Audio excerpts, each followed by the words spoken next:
Hello കൂട്ടുകാരെ, ഇത് നമ്മൾ ഉണക്കി വാട്ടിയെടുത്ത നല്ല ഒന്നാന്തരം ചീനിയാണ്.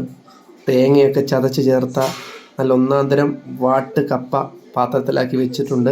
അപ്പോൾ ഇതിലേക്ക് ഞാൻ നല്ല അയിലയുടെ ചാറ്, മുളകിട്ട അയിലയുടെ ചാറ് ഒഴിക്കാൻ പോവുകയാണ്. അയില മുളകിട്ടത് അതിലേക്ക് 2-3 സ്പൂൺ അയിലയുടെ ചാറ് ഒഴിച്ചു. നല്ല എരിവുള്ള അയിലച്ചാറാണെന്ന് തോന്നുന്നു. അപ്പോൾ ഇത് ഞാൻ കഴിക്കാൻ പോവുകയാണ്. അതിൽ നിന്ന് ആ എരിവുള്ള അയിലച്ചാറും ആ തേങ്ങയൊക്കെ ചതച്ചിട്ട ആ വാട്ടുകപ്പയും കൂടെ ഞാൻ ഒരു കഷ്ണം എടുത്ത് പതുക്കെ വായിലോട്ട് വെക്കുകയാണ്. ആ ചാറിൽ മുക്കി.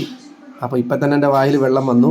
അപ്പോൾ ഞാനിത് പതുക്കെ ഒരു കഷ്ണം എടുത്ത് ആ ചാറിൽ മുക്കി പതുക്കെ കുഴച്ച് ഞാൻ ഒരു കഷ്ണം വായിലേക്ക് വെക്കാൻ പോവുകയാണ്. വായിലേക്ക് വെക്കുന്നു. എന്താ ഒരു രുചി! ആ ഇലയുടെ എരിവും ആ കപ്പയുടെ സ്വാദും ഒക്കെ കൂടെ പറഞ്ഞറിയിക്കാൻ പറ്റാത്ത ഒരു അനുഭൂതിയാണ്. അപ്പോൾ ബാക്കി ഇത് ഞാൻ ഫിനിഷ് ചെയ്തിട്ട് ബാക്കി കാര്യങ്ങൾ പറയാം. Okay guys, bye bye.